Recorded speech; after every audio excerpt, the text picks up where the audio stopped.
What have you seen in practice? The guys excited, ready to go?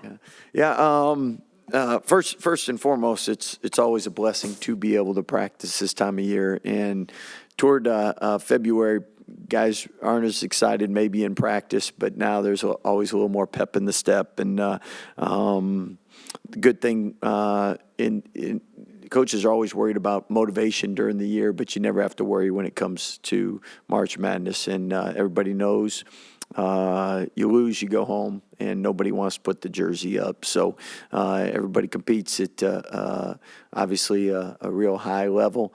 So it comes down to execution and remembering the game plan. And hopefully we do a good job this week in finishing up our prep. It's good playing on Friday, gives another day of prep, and hopefully we should be good to go.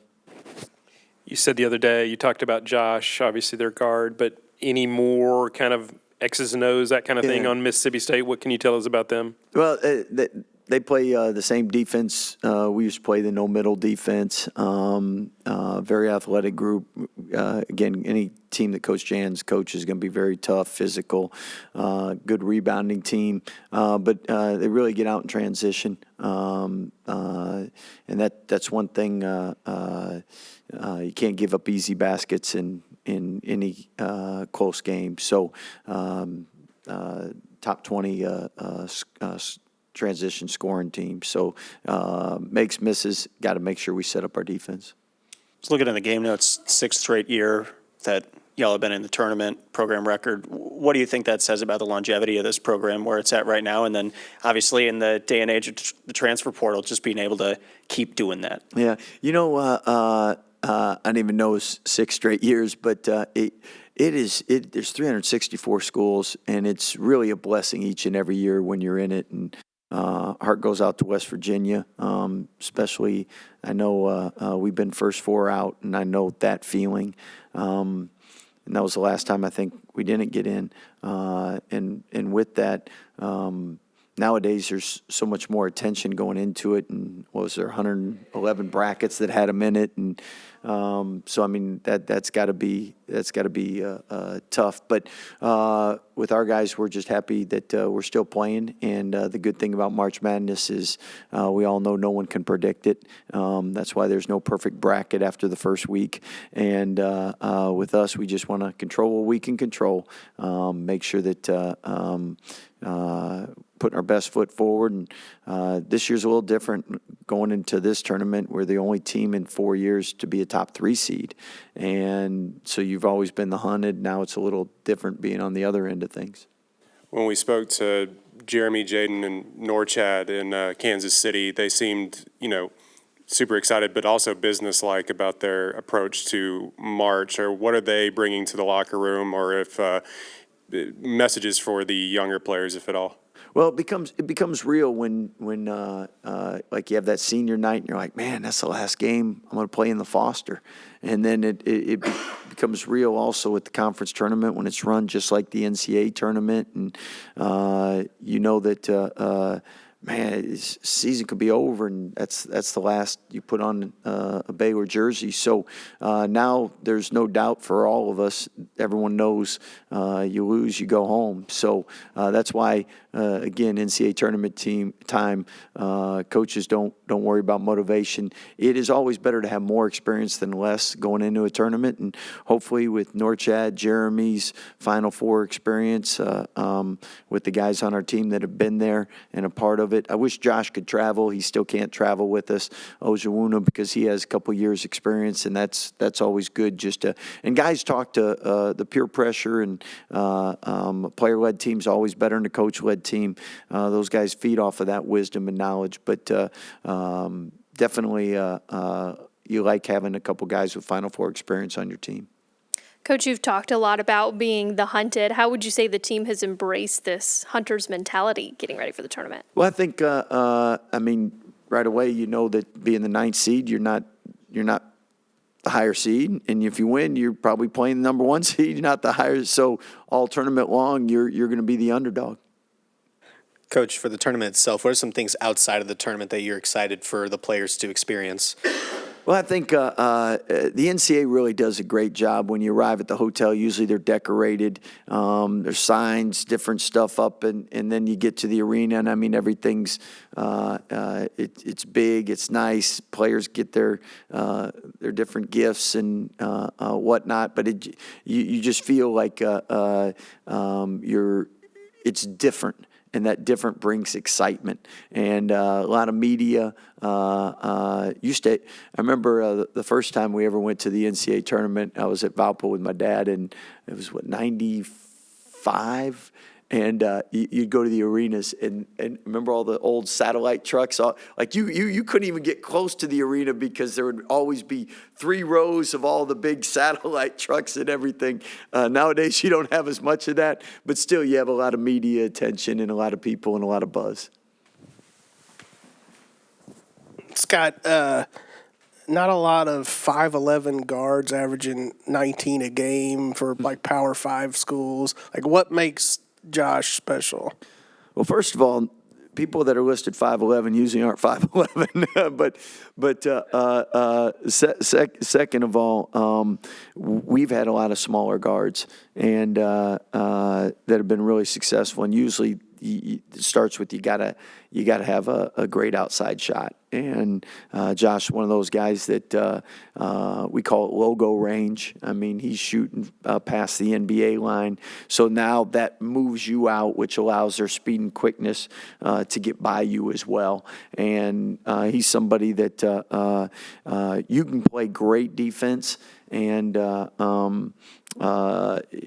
he can make tough shots, and he can do from 22, 23 feet. Assist turnover ratio, 105-38. That's really good.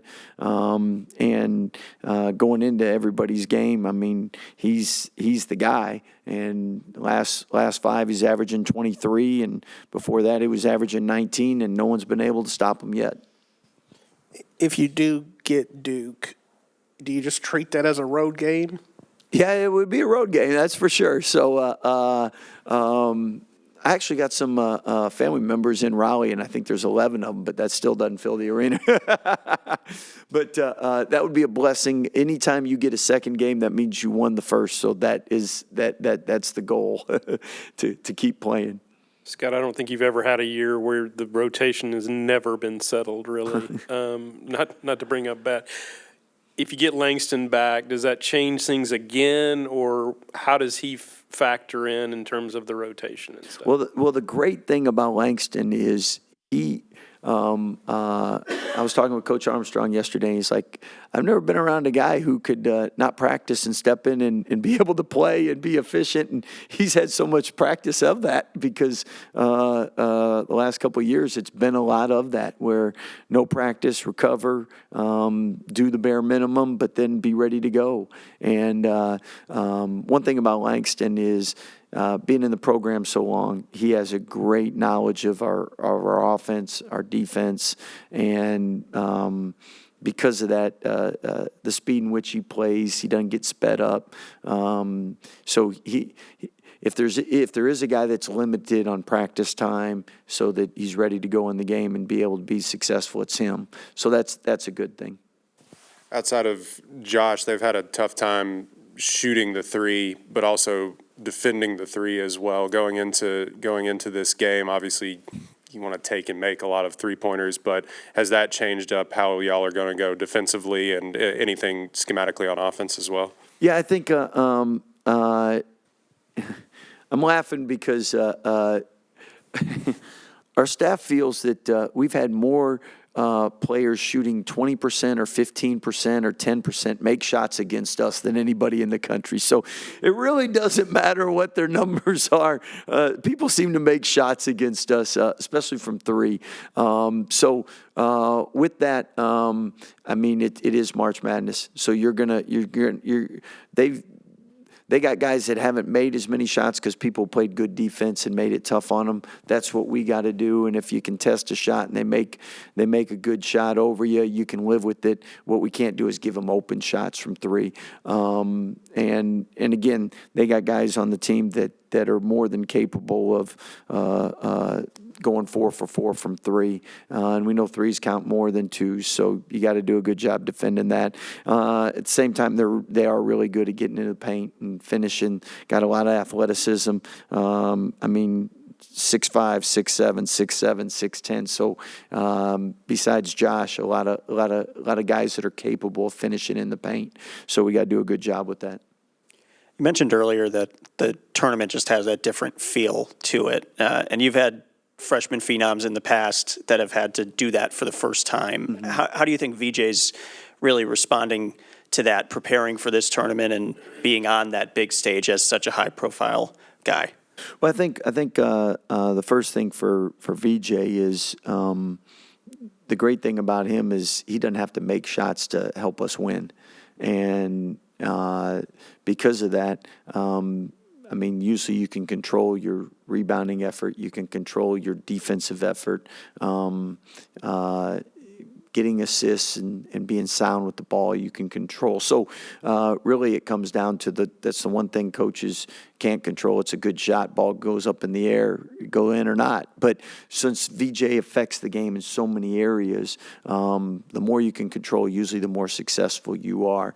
Now I hope he makes all his shots, all his free throws, but he will have a great influence and impact on the game because he's a winner and he competes at every facet of the game.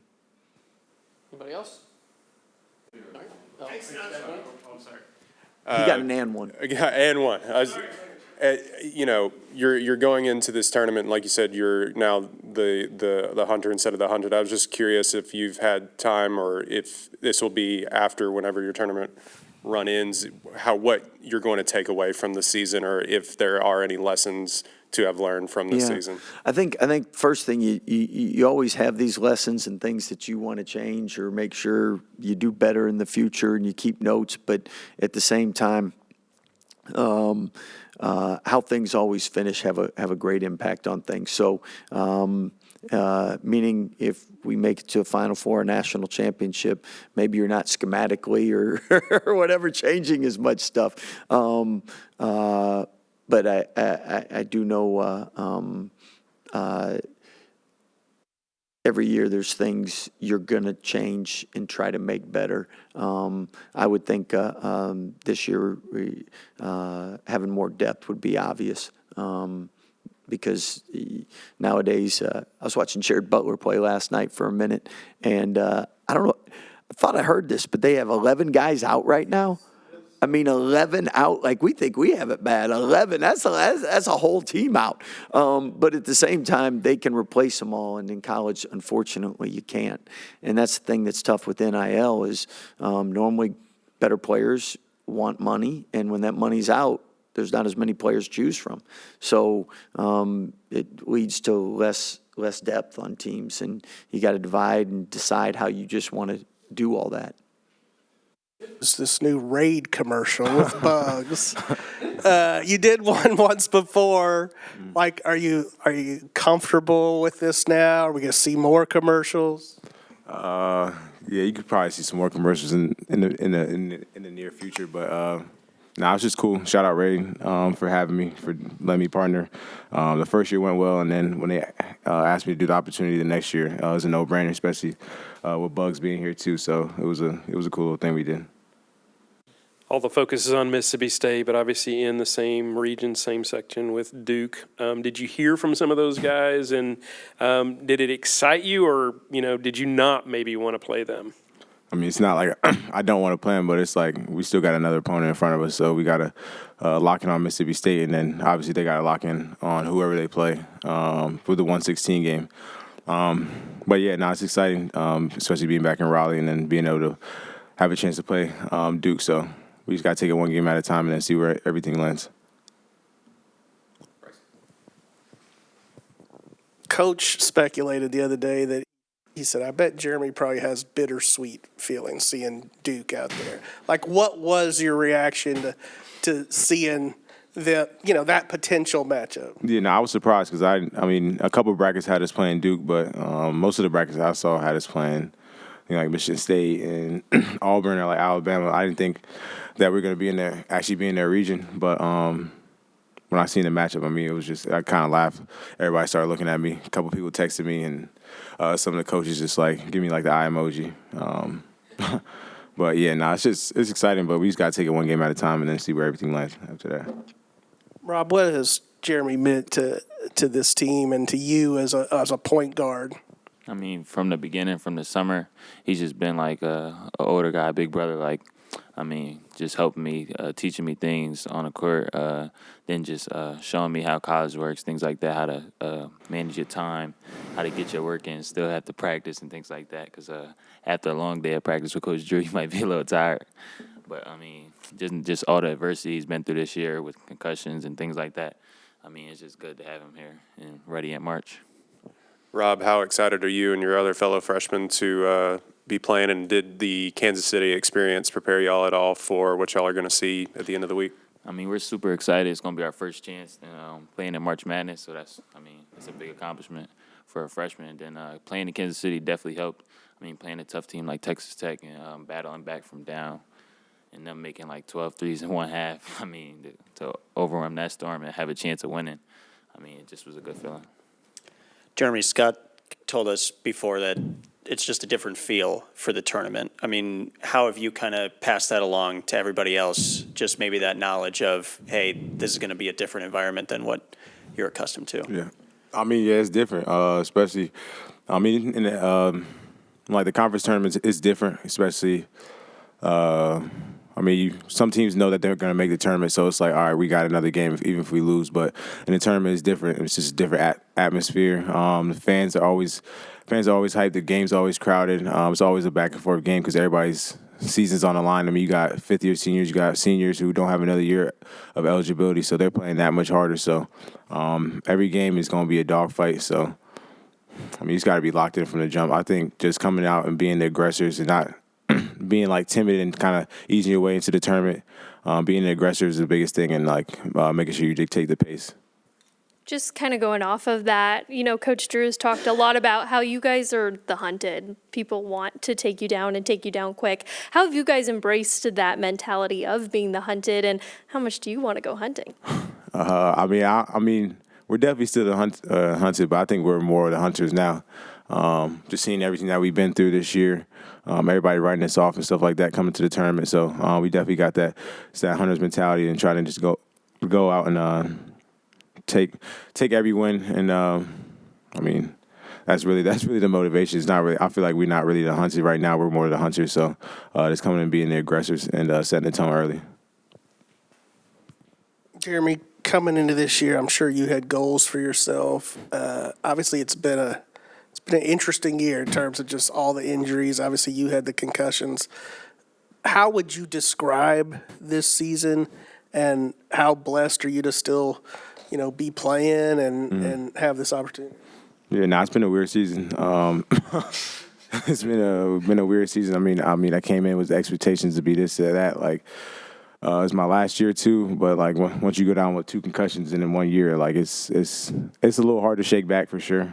Just knowing, because if you get hit in the head again, your season's gonna be done and cut short. So like that's been a lot on my mind. But I mean, it's all been a learning experience. I love the differences coming here. I love my teammates, love the coaching staff. It's been a great ride. Like I said, it's been a learning experience. But now we got everybody healthy for March, and like, when I first got on my Zoom call, that's what coach's message was, to always win the last game. It wasn't to, we want to win the regular season. I mean, obviously we wanted to do good in the regular season and beat some of the top teams, but it's really to win the last game in March, and we still give ourselves an opportunity to do that, and it's got to go make something happen. Rob, you played with Cooper Flagg at Montverde, right? Yeah.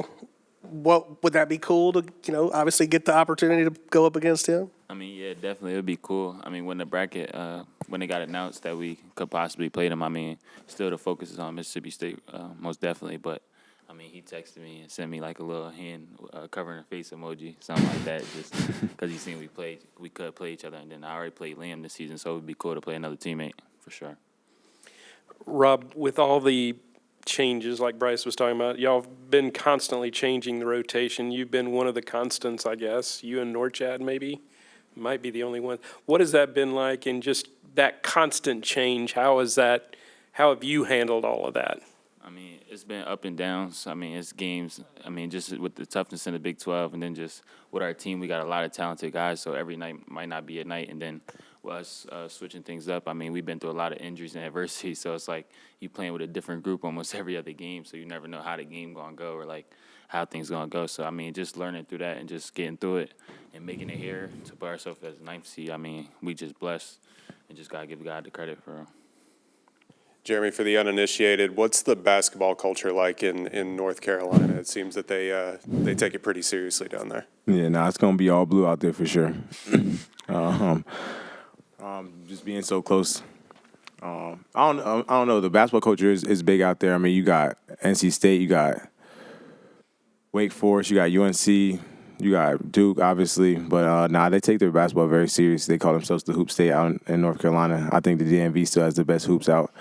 But it's gonna be an electric environment. I can't wait to go back out there. I feel like another common message we've heard is that you guys just don't feel like you've played your best basketball yet. What gives both of you the confidence that you're going to play your best basketball right now? Because it's the last time we're going to be together in this team. I mean, obviously you got guys who are going to do what they have to do next year. Me, myself included, I won't be here next year. So this is going to be the last time you play with these certain group of guys. So just got to make it count. And I think everybody starts playing their best basketball in March. And I feel like we kind of been on the rise a little bit. Obviously, we fell short to a couple teams, but I feel like we're still getting better. I feel like a lot of teams have peaked in the middle of February, and then coming into March, they've already hit their ceiling. I feel like we haven't even hit our ceiling yet, so we're still on the rise.